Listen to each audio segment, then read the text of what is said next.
Your design tool is hiding a superpower for making stuff actually usable by everyone, not just some.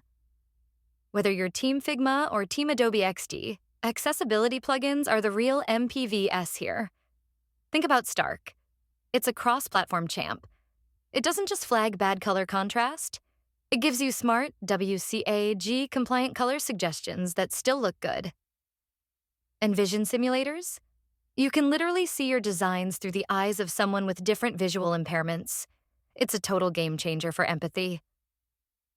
Figma's plugin scene is buzzing. Able lets you check contrast live as you tweak colors. No more constant rechecking.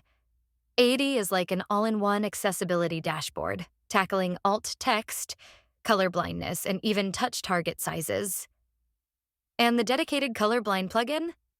It whips up 8 versions of your design to show how it looks to people with different color vision.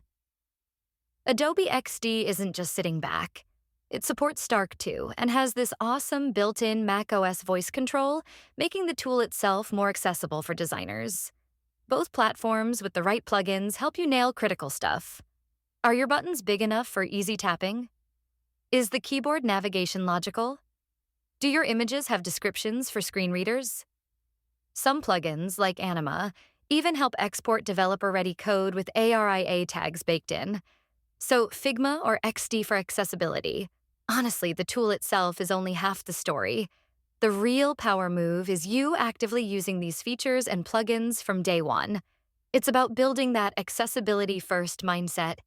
So pick your favorite, load up those plugins, and start designing for everyone. That's how you truly level up.